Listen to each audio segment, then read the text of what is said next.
할렐루야. 8월의 마지막 수요 저녁 예배에 주님을 사모하는 마음으로 나와주신 서대전교회 성도 여러분 진심으로 환영합니다. 우리 반갑게 서로 마주보면서 앞에, 옆에, 뒤에 계신 성도님들과 인사하도록 하겠습니다. 감사합니다. 축복합니다. 사랑합니다. 감축사합니다.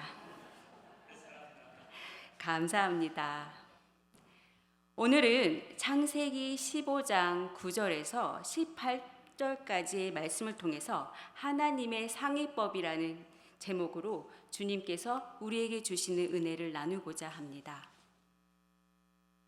제가 3주 전에 운전을 하다가 밤 9시쯤에 충대 서문의 큰 8차선 대로변에서 두 남자가 무단횡단을 하면서 중앙 분리대를 넘어가는 것을 보았습니다.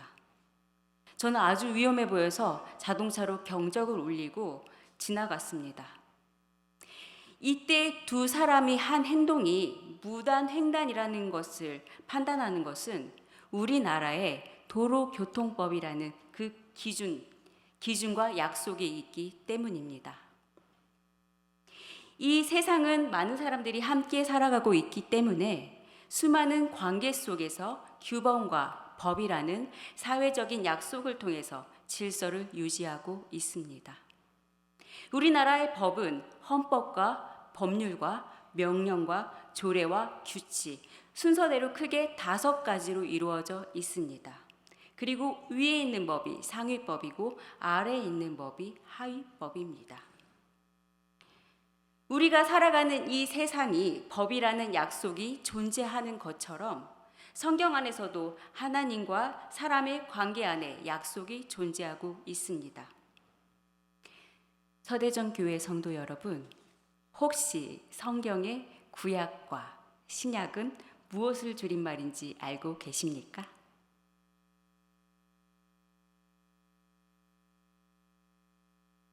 구약은 지나간 구약속, 신약은 새롭게 맺은 신약속을 의미하고 있습니다.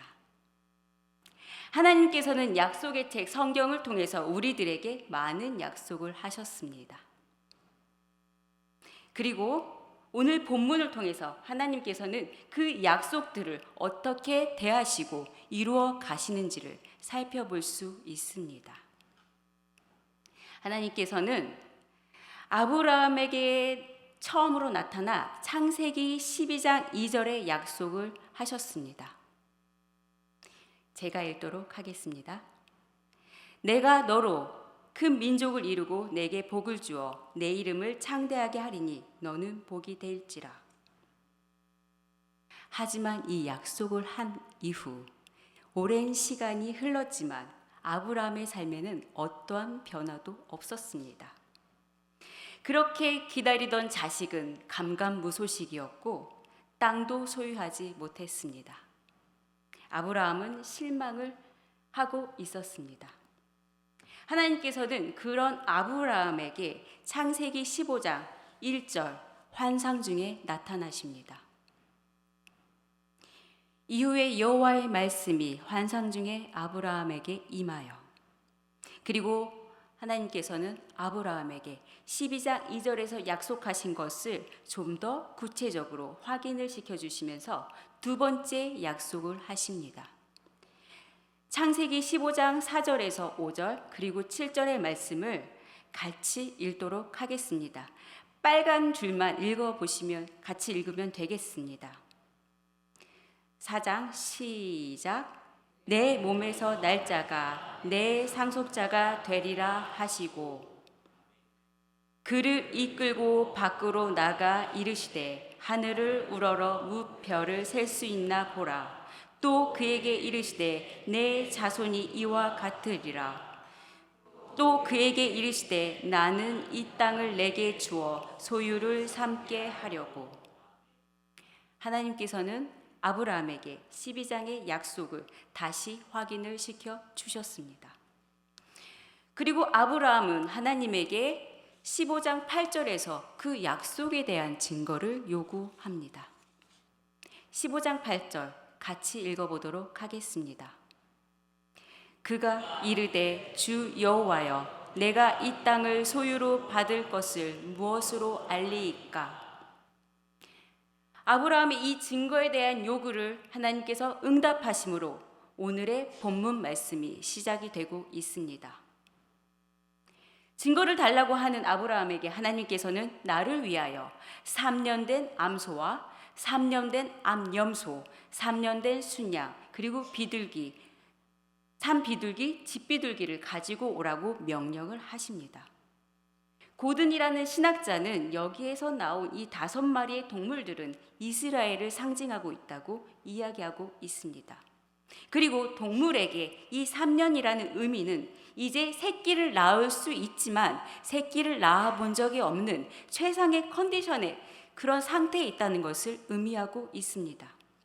아브라함은 하나님께서 명령하신 대로 이 최상의 동물들을 가져와서 죽이고 암소와 암염소, 순양을 3마리 동물들을 반으로 나누어서 마주보게 놓았습니다. 아브라함이 왜 이렇게 했을까요? 아브라함이 살던 고대 근동에서는 중요한 약속을 맺을 때 이렇게 동물을 잡아서 반으로 쪼갭니다. 그리고 약속을 지켜야 하는 사람이 이 쪼갠 동물 사이를 지나가는 것이 이 약속에 대한 맹세이며 중요한 계약식 같은 것이었습니다. 아브라함은 계약식 준비를 다 마치고 하나님을 기다립니다. 독수리와 같은 솔개가 동물의 사체를 노리고 다가오면 그것을 힘을 다해 쫓아내면서 계속 기다렸습니다. 그리고 깜깜한 밤이 되었습니다. 너무 깜깜해서 아브라함에게 두려움이 몰려왔습니다. 그리고 아브라함은 그 두려움에 기절하듯이 잠에 들었습니다. 두려움으로 잠들어 있는 아브라함에게 하나님께서 나타나셔서 창세기 15장 13절 그리고 16절 본문 말씀을 말씀하십니다. 이스라엘이 애굽에서 400년 동안 노예가 되었다가 큰 재물을 가지고 다시 돌아올 것과 그리고 네가 아브라함이 장수할 것을 예언해 주십니다. 그리고 하나님은 이 예언의 말씀이 끝나자마자 연기가 나는 뜨거운 풀무불 같은 화로가 보이더니 타는 횃불이 쪼갠 고기 사이를 지나갑니다. 타는 횃불. 출애굽기 13장 22절을 보시면 낮에는 구름 기둥, 밤에는 불 기둥이 백성 앞에서 떠나지 아니하니라.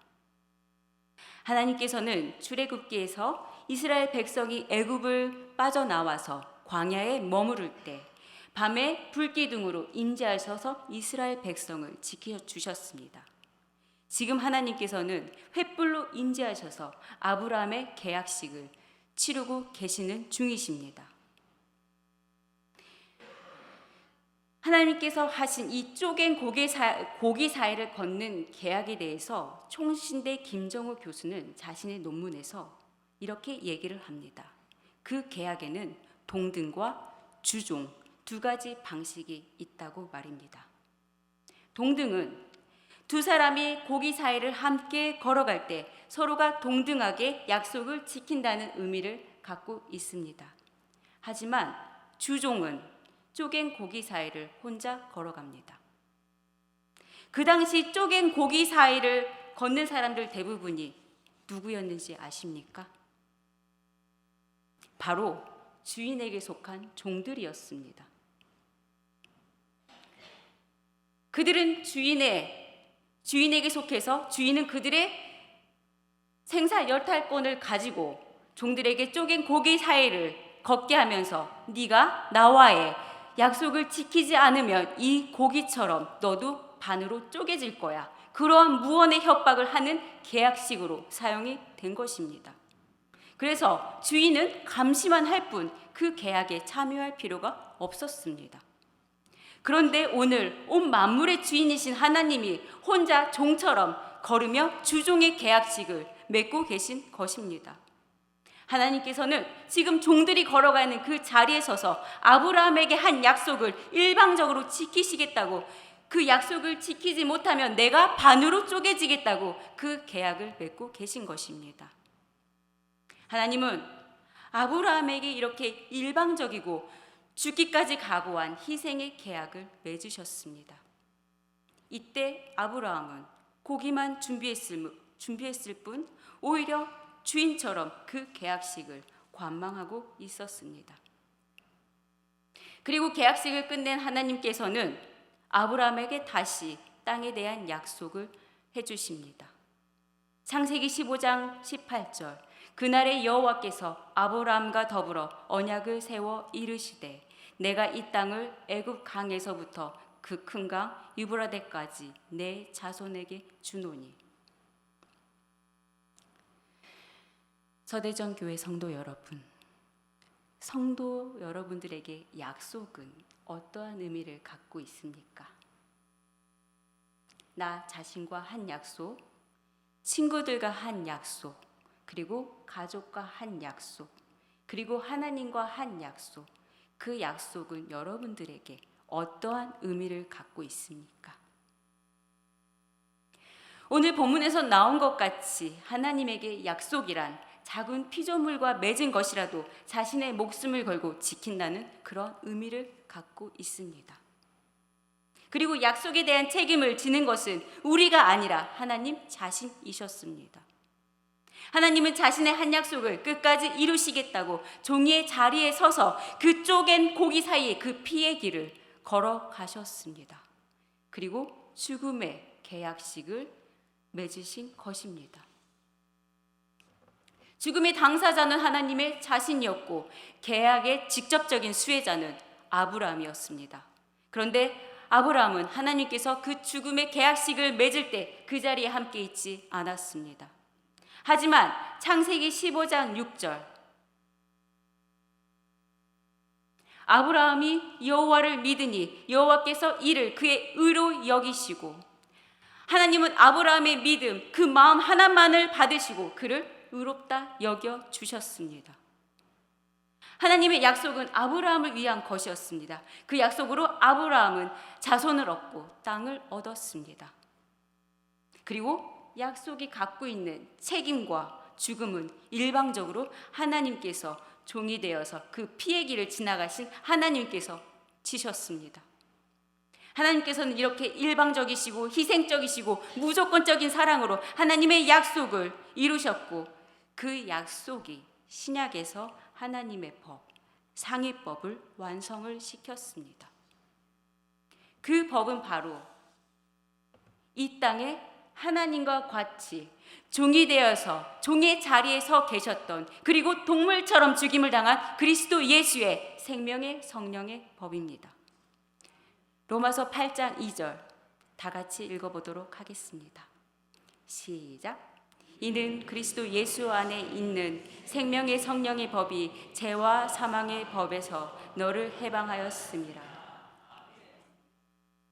하나님께서는 아브라함에게 하셨던 자손과 땅을 얻는 그 약속을 넘어서서 우리가 생명과 성령을 얻는 약속을 이루셨습니다. 그리고 그 약속의 그 피의 길은 예수 그리스도에게 걷게 하심으로 죽음의 계약을 성사시키셨습니다. 그리고 우리는 아브라함처럼 이것을 믿음으로 하나님께서는 우리를 의롭다 해주셨습니다.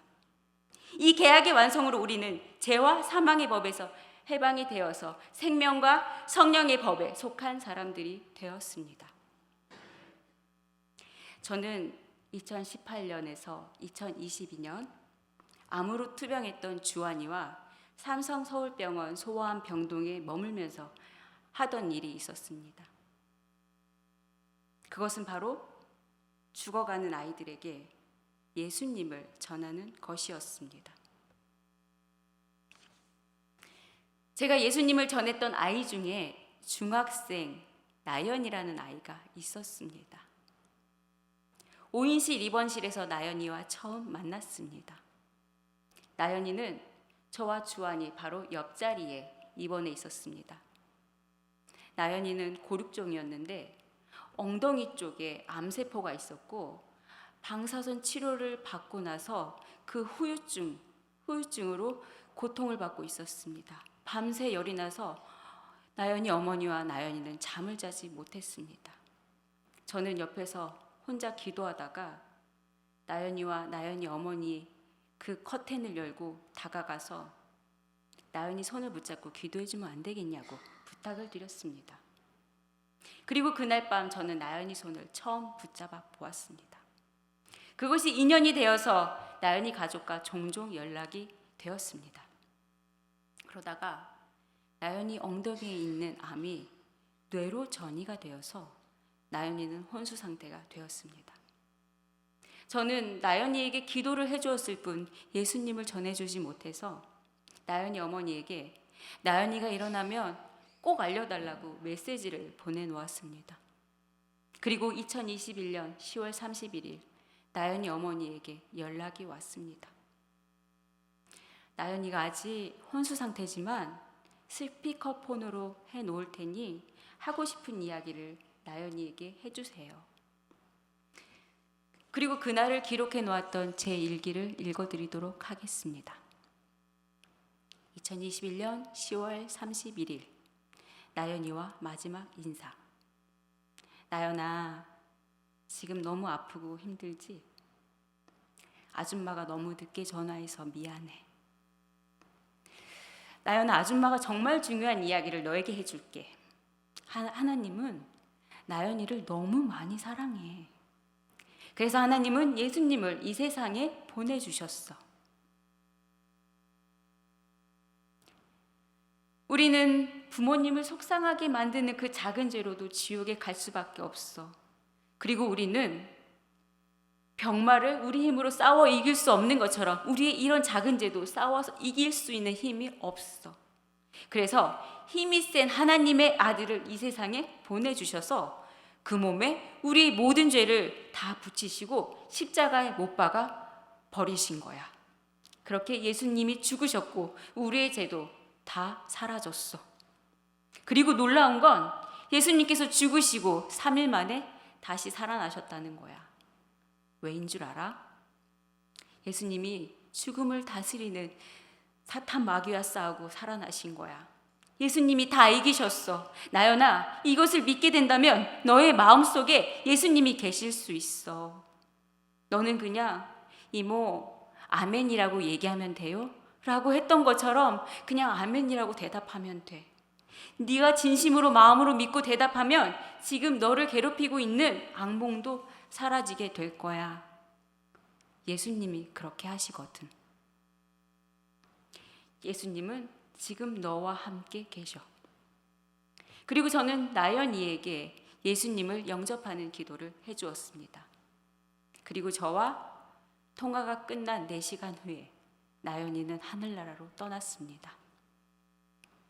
나연이를 보내고 한 달이 지나서 나연이 어머니에게서 전화가 왔습니다. 나연이가 병원에서는 원래는 9월 21일 추석을 넘기기가 어렵다고 했는데 한 달 넘게 혼수 상태로 버티다가 저와 전화를 마친 후에 11월 1일 새벽 2시에 떠났다는 것을 이야기해 주었습니다. 나연이에게 어떠한 일이 있었는지 저는 알 수는 없습니다. 하지만 사망에 매여 있던 그 아이가 생명의 성령의 법인 예수 그리스도와 함께 했음을 곳곳에서 들을 수 있었습니다. 생명과 성령의 법은 어두운 죽음에 있는 자에게는 빛이고 소망이고 그 모든 것이 되어줍니다. 나연이처럼 죽음에 닿아 있는 아이들에게 예수님을 전해줄 때 정말 신기하게도 예수님을 몰랐던 아이들인데도 낭떠러지에서 줄을 잡는 것처럼 본능적으로 예수님을 붙잡습니다. 현재 우리가 살아가고 있는 이 시대는 포스트 모더니즘 시대라고 합니다. 포스트 모더니즘이 갖고 있는 가장 큰 특징은 절대적인 가치와 기준을 부정해버리는 것입니다. 그리고 그 가치를 해체하고 새로운 융합을 시도하는 것입니다. 그 대표적인 예가 하나님께서 창조하시고 정하신 남자와 여자의 고유한 성의 기준, 그리고 가정의 그 통념을 깬 제3의 성, 그리고 동성애의 문화를 사회적으로 받아들이는 것입니다. 사회의 법도 차별금지법이라는 이 명목으로 이것을 수용하려고 합니다. 이러한 혼란한 세상 속에서 하나님의 법과 세상의 법은 계속 충돌을 합니다.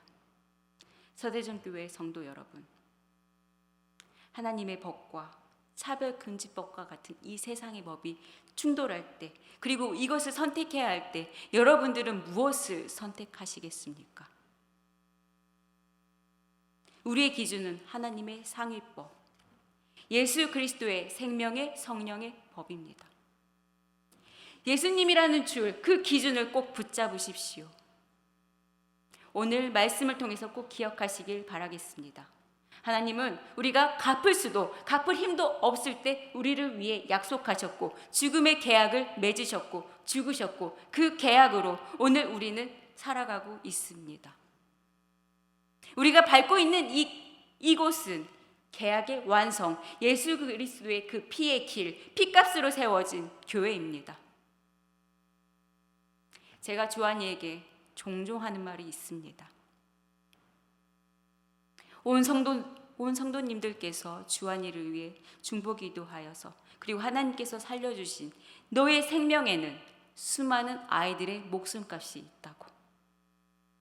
주한이는 한 번의 원발 수술, 21번의 항암, 2번의 고용량 항암, 그리고 20번의 방사선 치료, 2번의 MIBG 방사선 치료, 그리고 2번의 자가조혈모 세포 이식, 그리고 1번의 동종 조혈모 세포 이식, 그리고 2번의 항체 치료. 이 많은 치료의 과정을 거치면서 그 옆에서 수많은 아이들이 치료의 후유증, 항암의 이식의 후유증으로 죽어가는 것을 보았습니다. 그 죽어간 아이들로 인해서 다시 치료법은 만들어졌고 개발되어졌습니다. 그러니 살아있는 주한이는 그 아이들의 죽음 위에 서 있는 생명인 것입니다. 그리고 주한이뿐만이 아닙니다. 여기 계신 우리 모두는 누군가의 죽음 위에 생명을 받아서 서 있습니다. 그분은 우리 예수 그리스도이십니다. 죄로 인해 죽음 앞에 섰던 우리가 생명을 받아 살아가는데 우리는 무엇을 선택해야 하겠습니까? 그것은 하나님이 모든 약속을 통해서 이루신 상위법, 바로 예수 그리스도의 생명의 성령의 법입니다. 하나님의 상위법은 이 땅에서 우선적으로 지켜져야 합니다. 지금 세상 가운데 우리가 선택할 것은 예수 그리스도 한 분뿐이라고 결단하면서 우리 함께 찬양하도록 하겠습니다.